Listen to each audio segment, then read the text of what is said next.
오늘은 구역공과 33과 생명에 이르는 회개 라는 부분인데요. 띄어쓰기 이렇게 너무 바짝 붙였죠. 이라는 회개 이렇게. 올해 구역공과 책은 특징이 웨스트민스터 신앙고백서 소요리 문답 그에 따라서 그 진도를 나가는 거예요. 근데 아주 축약해서 나오는 그런 내용들이죠. 그러니까 이 웨스트민스터 소요리 문답 86문과 87문이 여기에 해당되는 거예요. 오늘 진도에 우리 구역공과 책은 올해 하나님 나라 백성의 뿌리와 열매, 하나님 나라 백성의 뿌리와 열매. 그리고 이 내용은 뭐냐면 소요리 문답, 이 소요리 문답 책의 내용을 요약해서 이렇게 집어넣은 거예요. 그러니까 우리가 올해 구역공과를 하면 소요리 문답을 요약판으로 끝내는 거다 이렇게 생각하시면 정확합니다. 그래서 오늘 이제 구역공과에 해당되는 소요리 문답의 86문은 뭐라고 나오는 거 하니 예수 그리스도를 믿는다는 것이 무엇입니까? 답은 예수 그리스도를 믿는다는 것은 구원의 은혜인데 이로 말미암아 복음으로 자기를 우리에게 주신 대로 구원받기 위해 우리가 예수를 영접하고 그에게만 의지하는 것입니다. 그 다음에 이제 이 87문이 아주 핵심적으로 이제 나오는 것이죠. 이 87문에 뭐라 하면 생명에 이르는 회개가 무엇입니까? 오늘 구역공과 책의 내용 제목과 같은 질문이죠. 87문은 생명에 이르는 회개가 무엇입니까? 답은 생명에 이르는 회개는 곧 구원의 은혜인데 이로 말미암아 죄인이 자기 죄를 바로 알고 그리스도 안에서 하나님의 자비를 깨달아 자기 죄에 대하여 슬퍼하고 미워하며 그 죄에서 떠나 하나님께로 돌아가서 굳은 결심과 노력으로서 새롭게 순종하는 것입니다. 라고 말하는 겁니다. 그러니까 참된 회개를 해야 참된 부르심을 유효하게 만든다. 이렇게 조직신학에서는 얘기를 해요. 그러니까 참된 회개를 해야 하나님이 부르심에 대해서는 이미 배웠죠. 부르심, 소명. 그러니까 부르신다는 것은 왕이 신하에게 어떤 직책을 주면서 부르는 거죠. 오늘 새벽기도 때도 말씀드리는데 그래서 소명은 직책에 대한 거예요. 왕이 신하에게 직책을 주면서 부르는 거예요. 그런데 사명이란 건 뭐냐면 왕이 직책을 가진 신하에게 이 일을 맡기는 거예요. 일을. 그러니까 그 일을 하라는 것이죠. 자, 그러면 이 생명에 이르는 회개는 유일한 방법이 뭐냐? 유일한 방법이 회개할 수 있는 유일한 방법이 하나님의 인자와 긍휼하심으로 우리가 그를 의지하는 은혜. 그러니까 내가 내 힘으로 죄사함을 받은 게 아니고 하나님의 은혜로 죄사함을 받았다라고 하는 그 은혜를 깨달아야 그때 회개의 눈물이 나는 거예요. 우리가 인류 전체가 에덴 동산에서 불순종의 죄를 지어서 이 모양 이 꼴이 되었고 인간이 전적으로 타락하고 전적으로 분능하고 자기는 구원할 수 없으니까 전적 분능. 그래서 전적 부패한 상태의 인간이라 이것을 깨닫게 된다는 것이죠. 그래서 여기에 대해서 가장 조직신학에서도 가장 모델로 뭘 삼았냐면 다윗이 범죄한 것을 모델로 삼고 있어요. 그러니까 철전회계의 하나의 모델로 이 다윗이 무슨 죄를 저지르냐면 한참 전쟁이 일어나가지고 전쟁에 나간 그 자기 아주 충신, 그러니까 왕이 이렇게 걷다가 담벼락으로 이렇게 보일 수 있는 집 정도니까 거의 오른팔이었을 거예요. 그죠? 그러니까 가까이 살았죠, 왕하고. 근데 왕이 이제 거닐다가 이렇게 담벼락에서 보니까 어떤 이쁜 여자가 목욕하고 있네. 그 이쁜 여자가 목욕하면 내 여자가 아니면 쳐다보지 말았는데 왜 쳐다봐? 그러니까 죄는 이제 보는 데서 일어나는데, 누구냐면 우리야 장군의 부인 바세바야. 그래서 이제 그 여자를 불러다가 동침을 해버렸네. 근데 이제 전쟁이 나갔던 그 부하가 이제 돌아오는데, 이 여자가 밥도 많이 안 먹었는데 배가 불룩불룩 나오는 거예요. 여자 밥도 많이 안 먹고 이렇게 배가 차고 나오는 거 뭐죠? 응? 그 똥배도 아니고 그 배가 불룩불룩 나오니까 이제 큰일 난 거라. 그래서 이제 야, 너 빨리 들어가서 네 여자하고 잠자라. 그래서 휴가를 오게 해가지고 잠자는데, 이 우리아가 그 자기 부하들은 전쟁터에 있는데 내가 어떻게 들어가서 내 아내와 잘 수가 있습니까? 라고 하면서 안 들어가자. 이거 참 눈치도 없는 인간이야. 그래가지고 다윗이 걸리면 자기가 얼마나 망신입니까? 그러니까 전쟁터에 나가서 제일 앞에서 싸우다가 죽게 조작을 해라. 그래서 이제 결국은 우리아가 전쟁터에서 죽고 말아요. 그래서 자기 아내를 잡는데, 이것을 나중에 감추고 있다가 나단 선지자가 나타나가지고 어떤 부자가 양이 많이 있는데 그 가난한 사람 양 한 마리를 갖다 자기 손님한테 그걸 뺏어가지고 이렇게 줬습니다. 그러니까 이런 죽일 놈이 어딨어! 라고 소리 지르는 거야. 근데 그게 왕입니다. 이렇게 해주는 거예요. 여러분, 옛날 선지자들은요, 거의 제야인사, 거의 뭐 민주투사식으로 이 독재 정권에서 막 지적을 하잖아요. 거의 그것보다 더 심해. 막 지적해. 그 목숨 내거는 거죠. 왜냐면 하나님의 뜻을 대언하는 자니까. 예언자란 말은요, 어디 미아리 앉아 돗자리 깔고선 남의 미래를 알아맞히는 그게 아니고, 역사의 미래에 대해서 사람들이 하나님의 뜻을 대언해 주는 것이 바로 예언자예요. 그러니까 예언자 개념을 정확히 하셔야 돼요. 그리고 그 구약의 예언자는 그래서 우리나라 같은 경우는 이게 샤머니즘, 토테미즘이 너무 발달해서 큰일 났습니다. 무슨 하나님이 샤머니즘의 어떤 모델로 삼아. 그러면 안 되죠. 그래서 아무튼 간에 이것을 다윗이 그걸 깨닫고 죄를 뿌려가면서 금식하며 통곡하면서 막 기도하면서 자기가 회개를 해요. 그리고 성경이 뭐라 하냐면 다윗이 다시는 그러한 범죄를 저지르지 아니하였더라. 그러니까 여러분, 참, 그러니까 거기서 우리가 용기를 얻을 수 있는 게 뭐냐면, 우리가 죄를 짓는 게 문제가 아니고 회개하고 돌이키는 것이 중요하다는 거예요. 그래서 하나님이 나중에는 예수 그리스도의 조상으로 아주 모범적인 신앙인으로 올려놓잖아요. 그러니까 여러분, 아직 안 늦었어. 우리가 정말 죽을 죄를 저질렀어도 우리가 회개하고 돌이키면 어떻게 돼요? 하나님이 용서해 주신다는 거예요.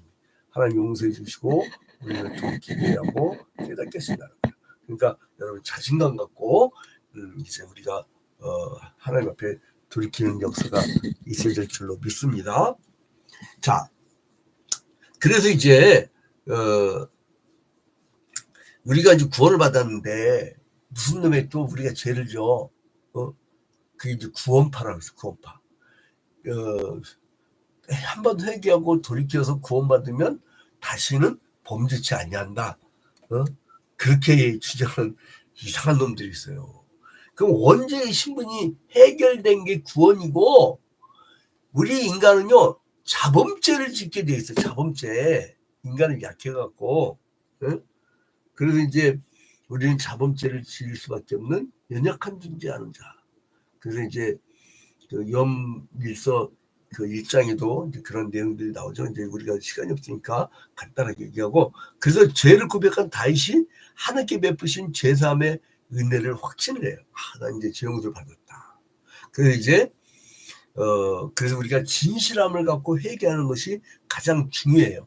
로이드 존스 목사님이 회개 5단계를 얘기하는데, 첫 번째로 얘기하는 게 뭐냐면 자기에 대한 자각, 죄에 대한 자각이 중요해요. 자각. 깨달아야 돼. 회개하라 천국이 가깝다 할 때 그 자기의 죄를 깨닫는 거예요. 그래서 이제 어떻게 합니까? 아까 본문 말씀해 보니까 시편 그 51편 3절부터 10절에 보면은 여기서 그 가운데에 뭐로 자기를 정결케 해달라고 그래요? 7절에 의술초로 나를 정결하게 하소서, 내가 정하리이다. 나의 죄를 씻어 주소서, 내가 눈보다 희리이다. 그러니까 cleanse me with hyssop. 여기서 이제 의술초라는 히썹이라고 하는데, 영어 성경에서는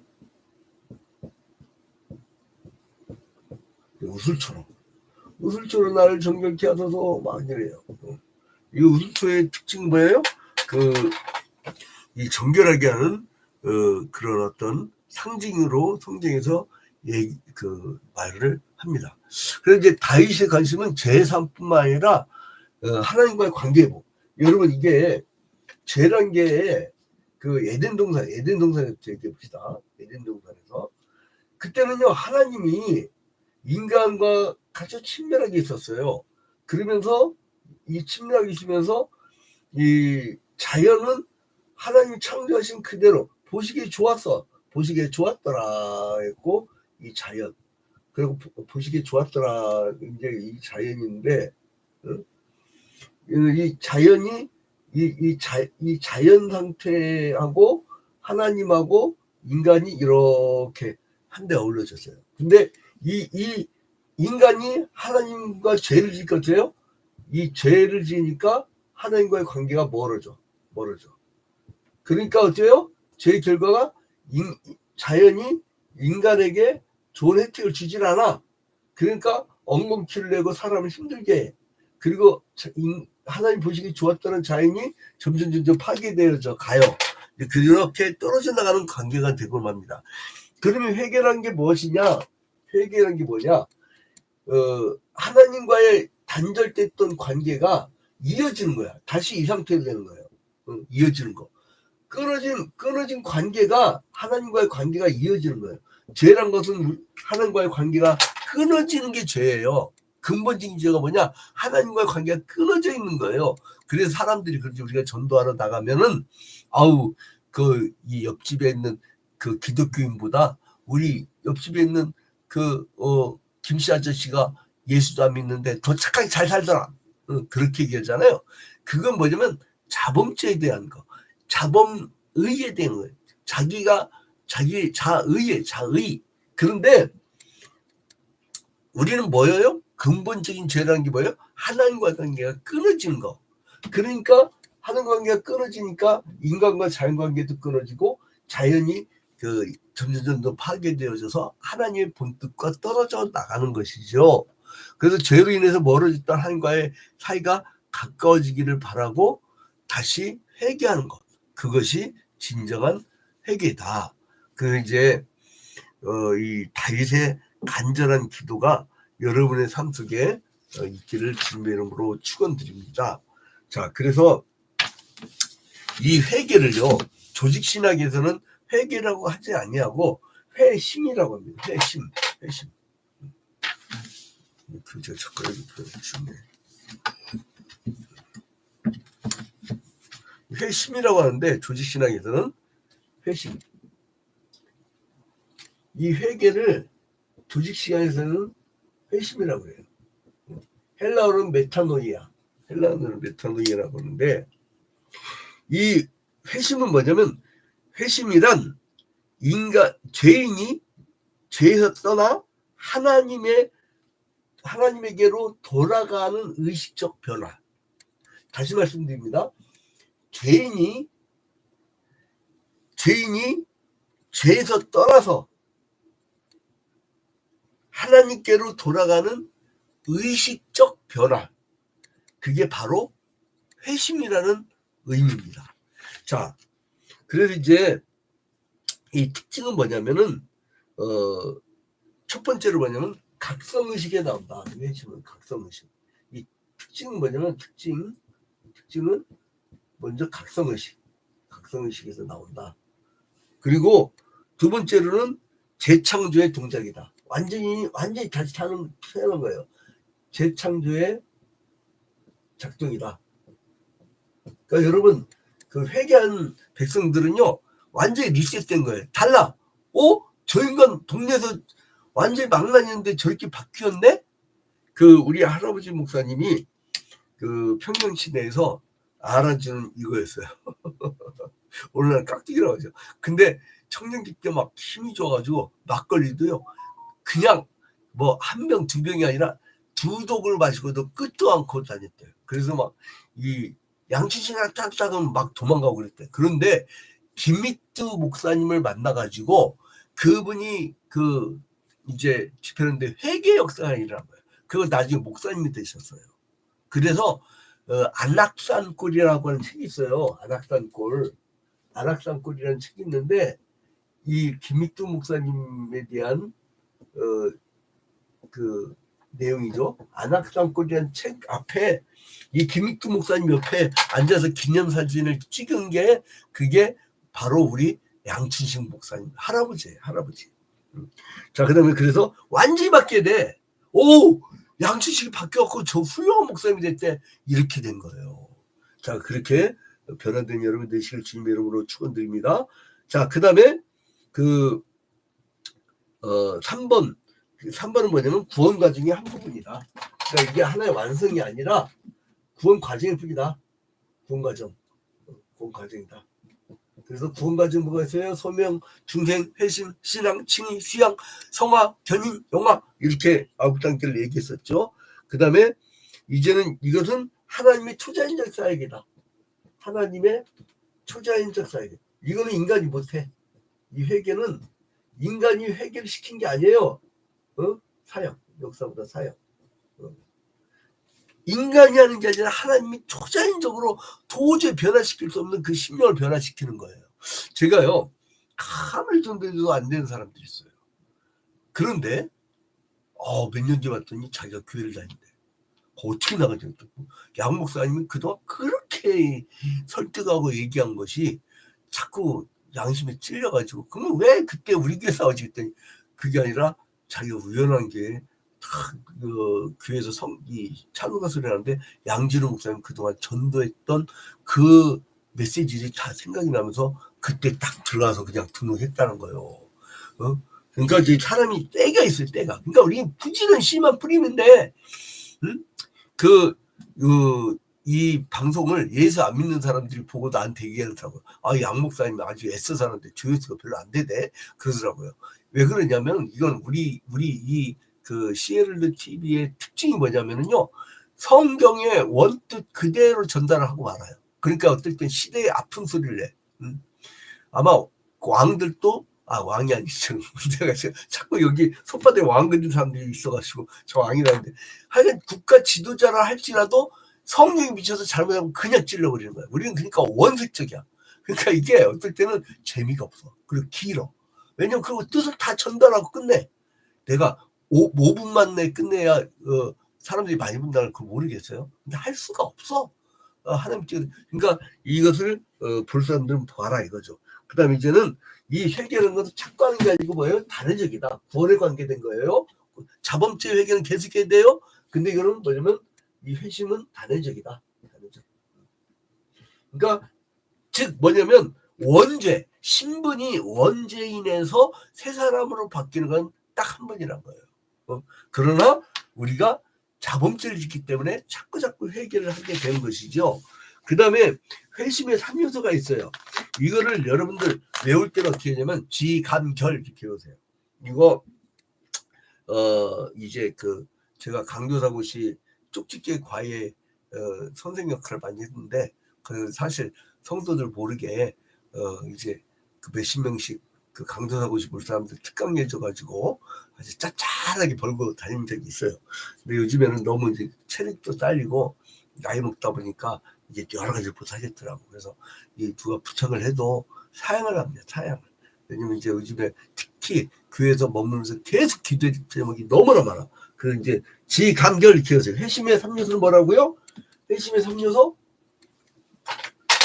회심의 3요소는 어떻게 되냐면 지감결 이렇게 딱 여기 아주 간단합니다. 지감결 한번 따라합시다. 지감결 이렇게 하면 됩니다. 그 지는 뭐냐면 지성적 요소. 그러니까 죄를 죄로 인식하는 거예요. 그러니까 지성적 요소라는 거 뭐냐면 죄를 죄로 인식을 해야 돼 먼저.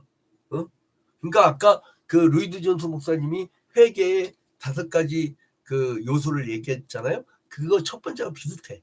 그러니까 뭐예요? 죄를 죄로 인식하는 거. 그게 지성적 요소. 지성적 요소. 두 번째로 감성적 요소. 죄를 슬퍼해야 돼요. 여러분 회개할 때 철저하게 이 다윗처럼 그 자기 범죄에 대해서 엉엉 울면서 회개를 해야 된다는 겁니다. 세 번째는 결의적 요소. 그러니까 죄에서 떠나는 그 방향전환이 확실히 있어야 돼요. 이 그 회개라는 건 뭐냐면 리펜턴스가 뭐냐면 이쪽으로 쭉 가다가 아이고 나 잘못했네 하고 뒤돌아서 타고 전혀 다른 방향으로 쭉 가는 거예요. 그러니까 완전한 변화를 의미합니다. 그 방향 전환이 바로 그것이고, 자 그러면 말씀 속으로 보도록 하겠습니다. 30단과의 말씀 속으로 이렇게 비어 있을 거예요, 여러분들. 30단과의 말씀 속으로 보면은 이게 덮여져가지고 자 한번 잠깐 쉬는 것도 괜찮죠? 이렇게 비어 있을 거예요. 그러면 구역 식구들하고요. 이거는 여기 가르연 성경은 같이 찾아요, 같이. 그리고 질문을 했으면 지가 답하지 마. 구역장 그 지도자용의 답이 나와 있어요. 그럼 그걸 막 지가 혼자 읽지 마요. 먼저 구역원들이 얘기하게. 왜냐면 질문이라는 건 답하라고 있는 거 아니에요. 그러니까 질문 던졌으면 기다리세요. 들어주세요. 거기서 별 얘기가 다 나오고 거기서 영적 사귐이 있게 됩니다. 자 그러면 1번 다윗이 시편 51편에서 괴로워하고 있는 이유는 무엇입니까? 자, 뭐 때문에 괴로워했죠? 죄악 때문에. 답은 죄악 때문에요. 자 이제 자기의 은밀한 것을 대해서, 그러니까 즉 밧세바와 우리아에게 지은 간음과 탐심과 살인의 죄가 하나님에 대한 반역이라는 것을 깨닫게 되는 거예요. 이게 이제 사무엘하 12장에 나온 거예요. 12장 13절. 사무엘하 12장 13절. 사무엘하 12장 13절. 여기서 나온 그 내용이죠. 자, 그 다음에 2번. 죄에 대해 정결함을 얻기 위해 사용된 것은 무엇입니까? 자, 죄에 대해서 정결함을 얻기 위해서 사용된 것은 무엇이죠? 자, 10편, 아까 51편 7절. 아까 도구가 뭐였어요? 우슬초로 나를 정결하게 하소서 내가 정하리이다. 나의 죄를 씻어주소서 내가 눈보다 희리이다. 이렇게 나오죠. 그러니까 뭐냐면 우슬초의 그 우슬초라는 것은 뭐냐면은 이제 그 씻기는 그래서 이제 그 우슬초는 이 부정함을 없애는 의식에 사용되었던 그 약초예요. 그러니까 나병 환자가 나았을 때에 그를 정결하게 하는 그 예식을 그 할 때 사용되었던 식물입니다. 그러니까 그 옛날에 이 나병 환자를 문둥병 환자를 부정한 사람으로 취급했었거든요. 근데 그 사람이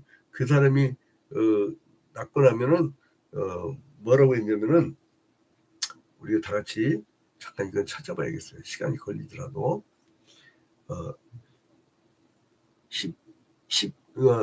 레위기 14장 4절부터 6절.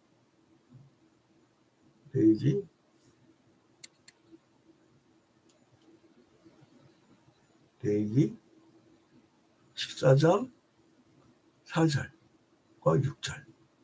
제가 적어드릴게요. 레위기 14장 4절과 6절.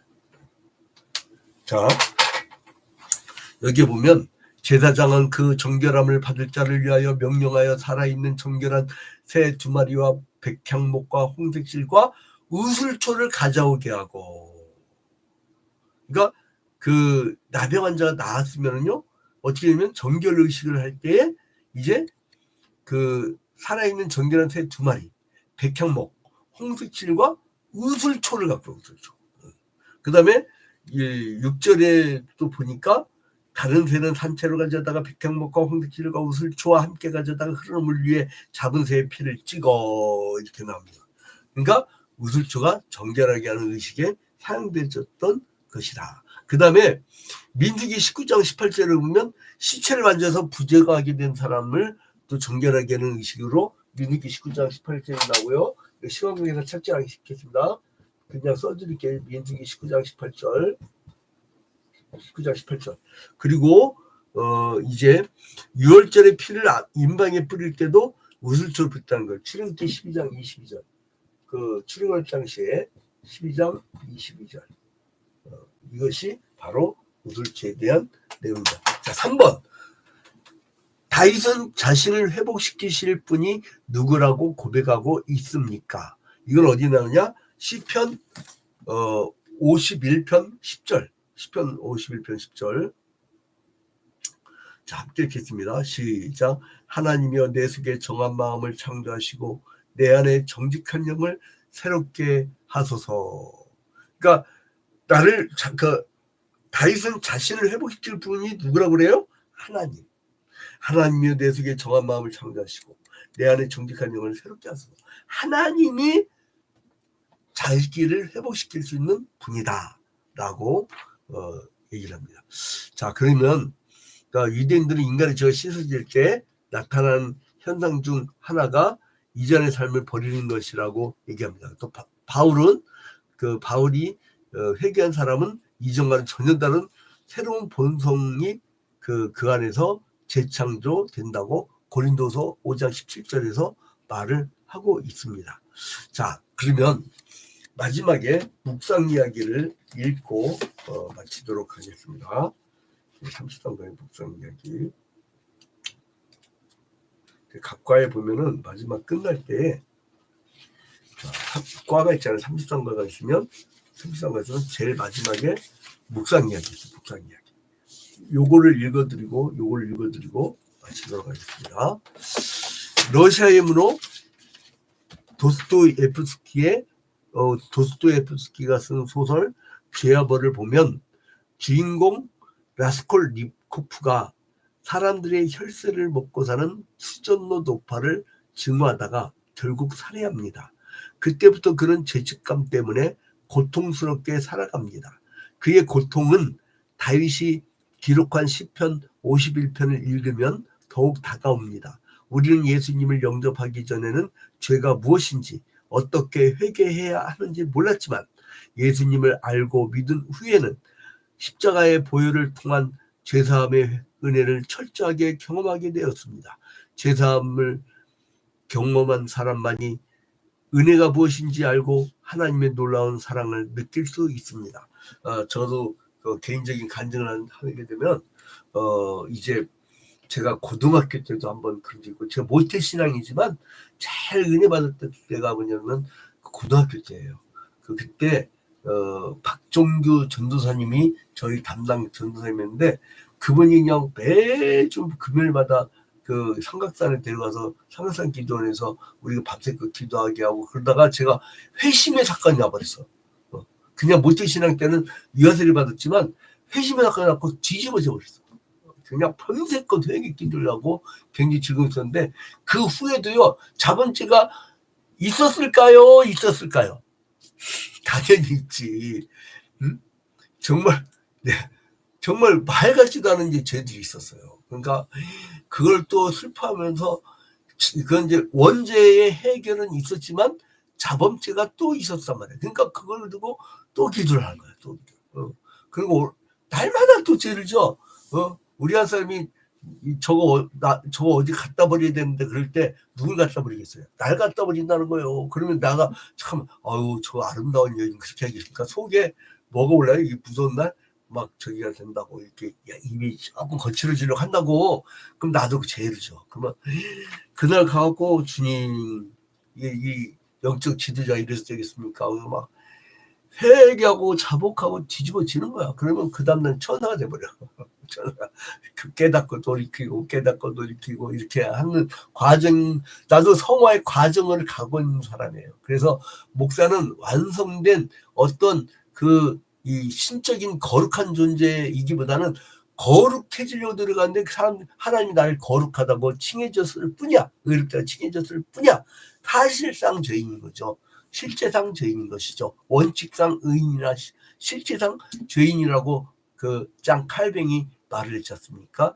오늘 여러분 이번 구역 공과를 통해서 구역 식구들하고 쭉 돌아가면서 얘기를 하세요. 자기의 죄성에 대해서. 그렇다고 다 얘기하면요. 그 다음 구역이 못 나와요. 그러니까 하나님만이 아시니까 자기의 대충 얼버무려갖고 나는 이렇게 참 죄인인데 회개하고 돌이켰습니다. 이렇게 이제 성도가 되었습니다. 그 정도까지 해서 말씀을 나누고 그리고 이 오늘 본문을 통해서 은혜 받은 대로 서로 은혜 받은 바를 나누고 그리고 이제 그 구역 예배 헌금을 드리는 찬송을 부르고 헌금을 걷고 그 다음에 주기도문으로 마치면 됩니다.